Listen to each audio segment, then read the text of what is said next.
This is Lesbian Nation. Good evening. And I'm Martha Shelley. We're going to be talking tonight about what's going to happen during the fall. Starting tonight, Lesbian Nation is going to be on the air every week instead of every other week. And I'm sure you lesbians out there listening with eager ears will appreciate that. I've got a friend with me who's going to be helping out in the future. Hello, I want to introduce myself because for obvious reasons my voice sounds a lot different from most people's around here. That gives a clue to my nationality. I also mustn't give too many clues to the FBI because for obvious reasons, since we're not all too terribly liberated, I have to assume an identity. Anyway, when Martha told me that she would like me to help her, I was in some stoned condition, and the first anonymous name I could come up with, which is not very original, but I prefer to be known by Mary Flowerpot. Okay, so Mary's going to be working with us from now indefinitely. And I was hoping that tonight in particular she might have something to say about what's going on the other side of the Atlantic. Maybe we can start calling this thing Lesbians International instead of Lesbian Nation. Or Lesbian Transatlantic. Lesbians from Transylvania? Okay, somewhere in the middle. Anyway, what was going on in England last time you were there? Well, last time I was there, I was on a bit of a bum trip, so I wasn't too much into things. In fact, my father was very ill. And so I only made sort of rather infrequent sorties to the usual haunts. The usual haunts, I'm sure everybody knows from the killing of Sister George, the gates. I hope this isn't advertising or anything. No. And if the movies can do it, we can do it. Fair enough. Also, there's a strong tendency to set up a thing called GLF, which is still at this stage very mixed. And very underground, too, in terms of political attitudes. What? I mean, from what I gathered, I don't know, there's supposed to be some sort of English tradition where you can say anything you want to in Hyde Park, and anybody can get up making a speech, including advocating the destruction of the human race. Yes, but who wants a bag of rotten tomatoes thrown at them? I mean, one has to gauge it to the audience's reception. So one doesn't really sort of stand up and say, well, right on gay liberation with a hefty crowd of Sunday walkers out. Get the idea. What about the GLF, though? Does that mean that when GLF is meaning they don't want the rest of the world to know, they don't go marching down the streets of London yelling, say it loud, gay is proud, stuff like that? No, I mean, that's not the English style. In fact, I suppose really most people here would find it pretty laughable what carries on in England as political activity, because under a socialist state, or general principles, I know the right-wing government is in now, but nevertheless they keep a lot of the socialist principles going. The area of dissent is very dampened, simply because society is much more amenable to being lenient with people in terms of finances or sickness or jobs and things like this. So the areas they choose for dissent really look very sort of minor compared with the really radical issues that have to be dealt with here. Well, for instance, what kind of areas? Well, I guess the main sort of areas circulates around class and class distinctions, and this is where people, have to be really in tune with the differences of culture from here to the English culture, because a great deal of the distinctions go on in very subtle ways, language, particularly dialect. Also, the way you compose yourself and your behaviour and your dress and your general style. So all these are really rather subtle indications of where you're coming from. And in terms of political activity, of course, the so-called working class attitude is the one which people are trying to uprate. So that in terms of... BBC have come a long way in this. I mean, they will now accept dialect differences from the north and from the east and the extreme west on their radio, which... in other words, in the past, they would only put you on the air if you spoke standard. Yes, standard English is the sort of English that I'm handing you out now. And it's sort of relatively classless in... a political sense. It was very much equated with a sort of somewhere in the middle, and is neither extremely aristocratic, nor is it working class or lower class, nor does it show any a specific area differentiation, which is to say it's not a West England dialect or an East Anglian dialect or anything like this, you see. Well, okay, so the GLF works there on issues pertaining to class. Do they have housing discrimination? Yes. There's also been a certain amount of activity around racial discrimination. Again, this is such a different cup of tea from here, the race difference, mainly because the people who come to England are from India, West Africa, Pakistan, of course, too, and Singapore, and they're people who are often rich or well off or have their own sort of homes, in other words, whereas, of course, many black people here, are trying hard to identify with African culture, but it seems several stages removed. So that the African, say, from West Africa, an Ashanti or some such, may well be sort of a fairly top dog at home. So he doesn't have that same sort of oppressed or chip-on-shoulder feeling that someone here would have. What happens then if the GLF sounds like it's fighting class and race battles? What about any specific gay battles? Do they get beaten up by cops? Yes. Well, the gay scene, again, is completely different because the whole legal issue has been completely resolved.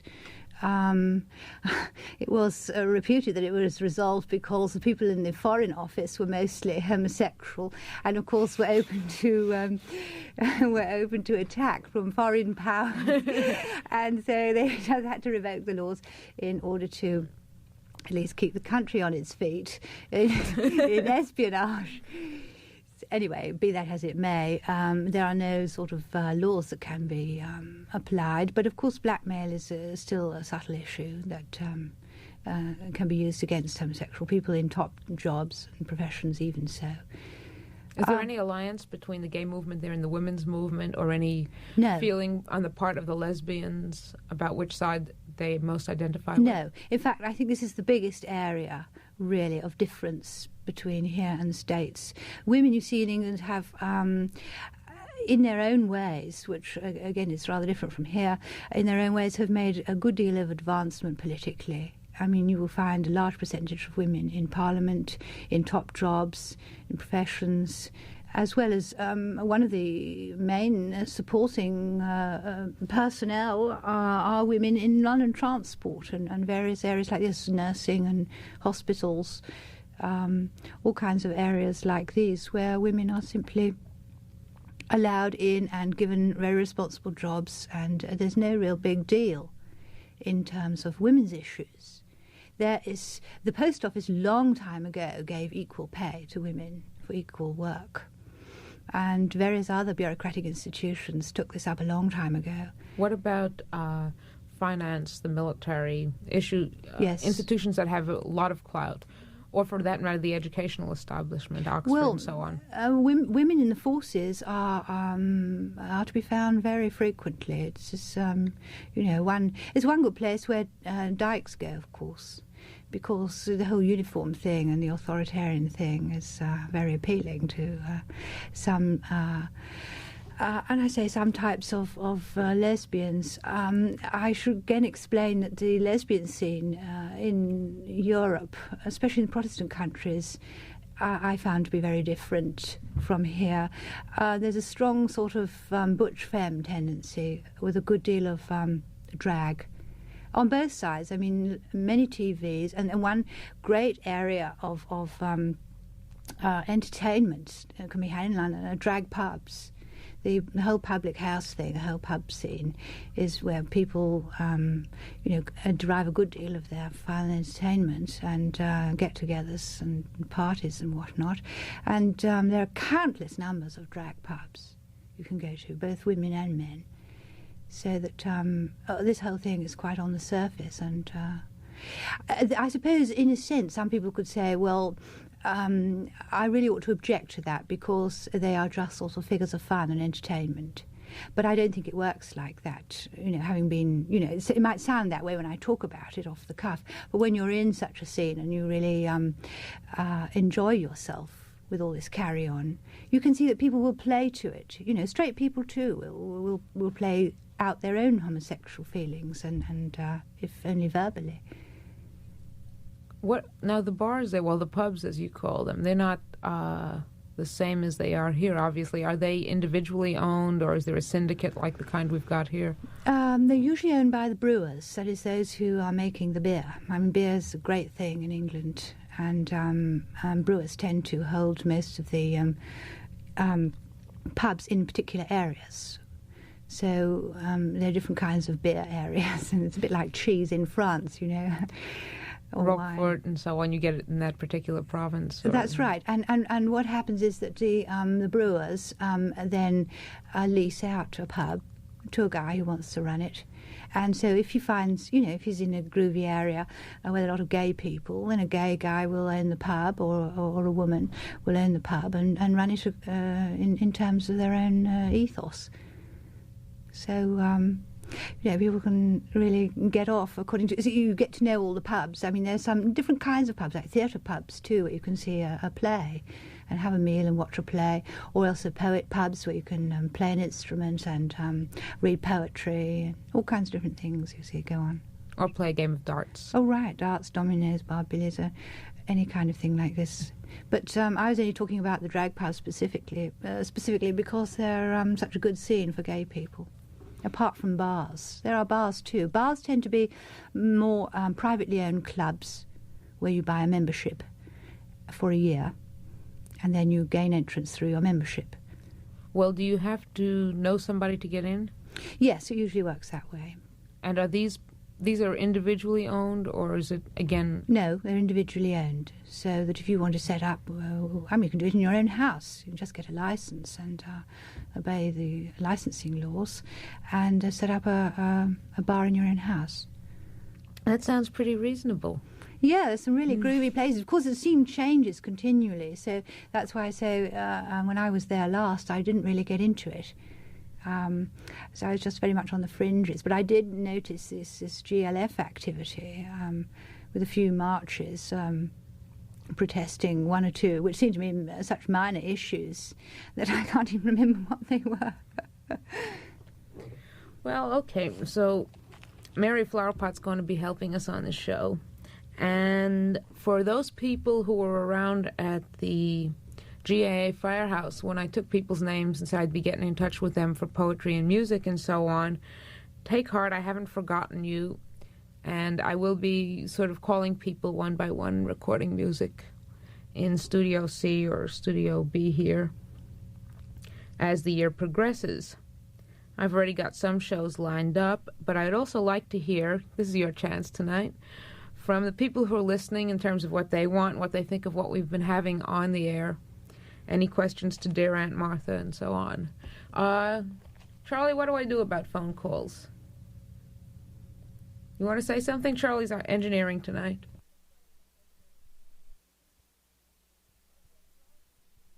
Okay, Charlie will be in here pretty soon with some headphones, and then you can all start calling in. He'll also give me the phone number so I can tell it to you. It's not the same as the usual daytime number.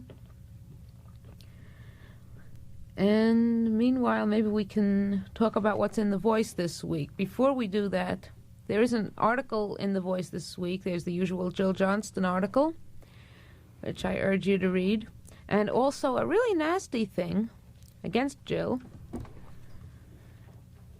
And I don't know whether all of you have read it or not, but we're going to read a bit of it on the air. Before we do that, I should warn you that a lot of the language in that article is obscene, considered to be obscene.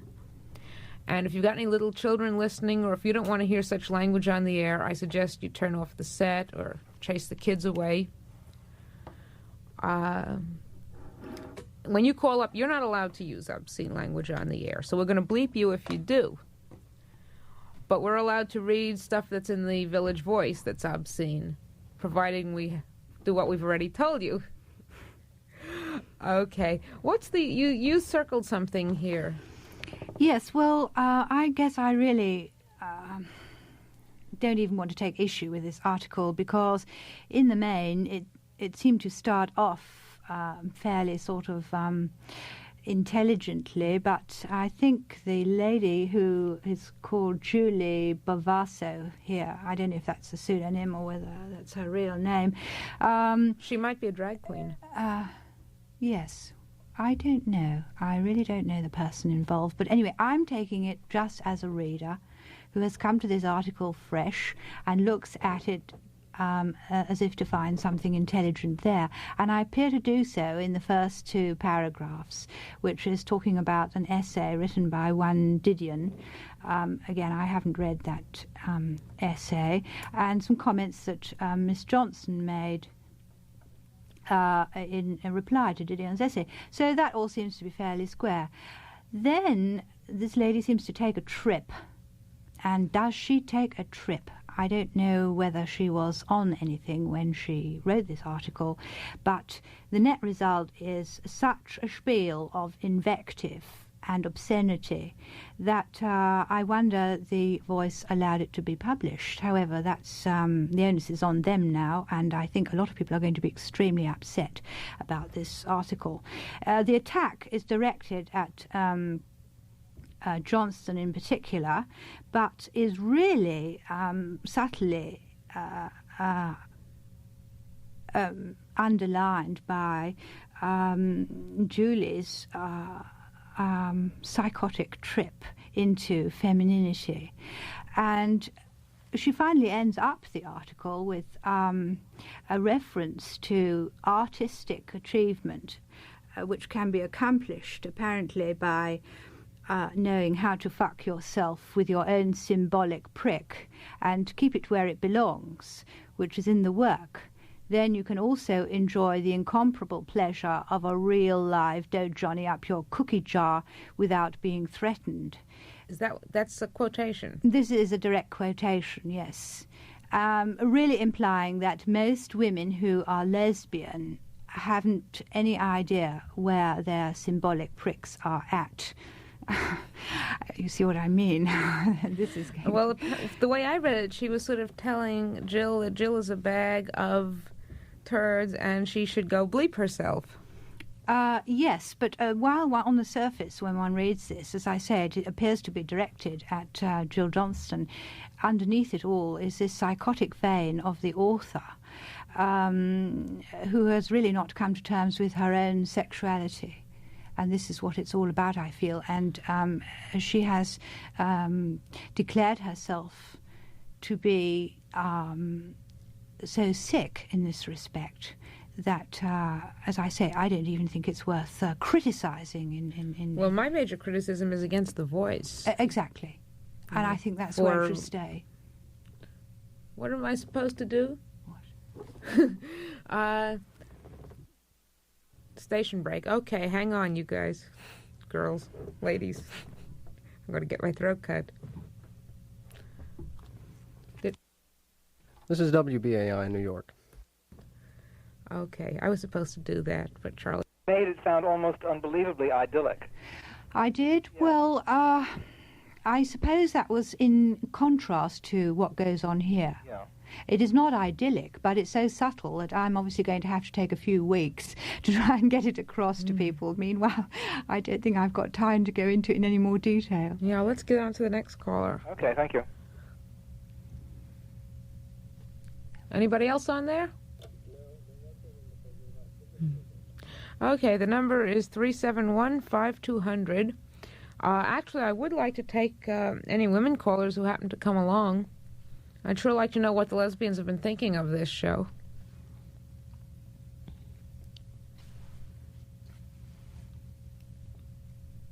Nobody home.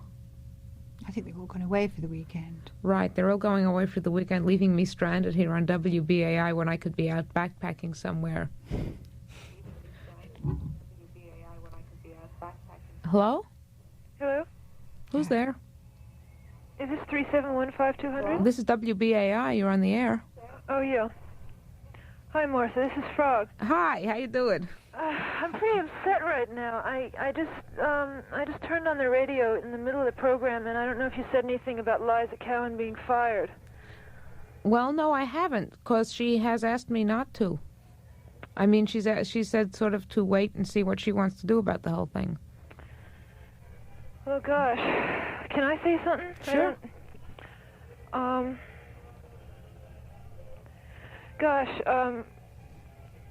I feel that this whole thing has gotten sort of beyond Liza, because I feel that she was fired because she was a feminist and a lesbian, and I guess it's all right if the program starts off being a lesbian program, but if it starts off being a feminist program and then she comes out as a lesbian, it's no good. And I heard all the reasons that Ed Goodman gave for firing her. It doesn't make any sense to me. And we're having a demonstration in front of BAI on Thursday at 12 o'clock to protest it. Because a lot of us are really angry about it. We feel that it's a political act against women and against lesbians and against feminists. Well, I know Liza had quite an audience. Yeah, she did. They said she didn't have an audience, but she did. They said the program was no good, and this was Ed Goodman saying that he didn't like a woman's program. Well, he's a man. Of course he's not going to like it. You know, I mean, he has some nerve saying that he doesn't like this program, and the program is for women, not for men. Well, I'll tell you, as far as my feelings about the station goes, I'm not prepared to make too many statements at this point, except that I don't, I have a lot of quarrels with the way things are run. Mm-hmm. As far as Liza's thing, I'm going to wait a bit further and talk to her before I do anything about it. Mm-hmm. But I'm glad you brought it up. You're having the demonstration in front of the station, huh? Yeah, next Thursday at 12 o'clock. Okay, maybe I'll bring my tape recorder. Great. How's the gang? The gang is, I don't know. I'm going to, there's a dance tonight for the Lesbian Switchboard at 9 o'clock at the GAA Firehouse on Worcester Street. What is it, 99 Worcester Street, I think? Or 33 anyway. Everybody knows where the firehouse is. Yeah. Just go to Worcester and House and then start walking south on Worcester, and you'll see a firehouse with a lot of lesbians in front of it. That should be a good time, because the dances that they had there before were really fun. Mm-hmm. I understand there's a picnic by the Lesbian Liberation Committee of GAA on Sunday, too. It's not a picnic. There's going to be a beach thing at Reese Park. What time? Let me see. Now, where's the ad? That's at the gay section, isn't it? Meet at the GAA Firehouse. Oh, it's 99 Worcester at 9 a.m., and cars are needed. 9 a.m. on Sunday? Yeah. I guess they want to start off early, but I guess anytime you get to the beach, it's Section 2 on the beach. You can just go on your own and join everybody. Look for the purple bathing suits. Right. Okay, thanks, Frog. Let's see if anybody else wants to get on. Right. I'll talk to you soon. Okay, bye-bye. Bye.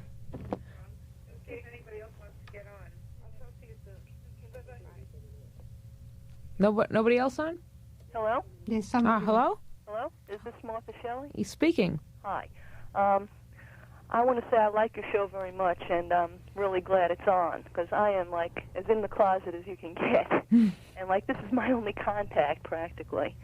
And so it's really good. And I didn't know about Liza Cowan being fired. Is she off as of this Monday? I guess so, yeah, because the new month has started. Yeah. Wow, that's really bad. And I feel kind of bad about that, so it's good at least you have this show. I wish you'd get her show then. Oh, please, don't wish me any more work. Would you like to do a radio show? Yeah, I'd love to do a radio show. But if you're in the closet, you have a job to lose. Well, no, I don't have a job to lose. I'm in the closet. I don't even know exactly. I mean, I don't know if you want to go into this on the air. It might be very dull. So I really don't want to go into my own little problems. Well, anyway, I'm glad you listened to my show. It's really cool. Yeah. If you have any suggestions for me, I'd love to hear them, though, if you have something really... Oh, we can think of some suggestions, I'm sure. Mary. Yes, I don't know what the listener had in mind. She's gone. I'm open to any suggestion. I had. Well, what kind of a closet are you in? Well, I mean, you don't know if you're gay or what. Relationship. You had a what relationship? Relationship with one woman. Mm-hmm. And when that broke up, I just, that was just someone I met in school, and I just had the relationship with her, and it was really good, and we're still good friends. But she's with a guy now, and that's what she wants to do, and I went back to that too. And then I decided that I really didn't want to go back to that, and I don't know what to do from here. That's it. I'm still dating guys now, but I really would rather be with women. Mm. Well, the best thing I can suggest is come to the dance, see if you can meet someone. Right on. Yeah. Okay. Thanks very much, and keep up the show. Don't get fired, please. They can't. I don't get paid. Okay. Okay. We're going to have to get off the air now because we've run out of time. So I hope all of you lesbians out there in Lesbian Nation, International, whatever, come to the dance tonight and go to the beach party if you're free on Sunday and rising at some time. And Mary Flowerpot would also like to say goodbye, and I'll be talking to you again, lots more. Okay. Take it away, Charlie. The last portion of Lesbian Nation was on tape delay for the phone calls. This is WBAI, listener-sponsored radio in New York at 99.5 FM. We're now 11 minutes behind schedule.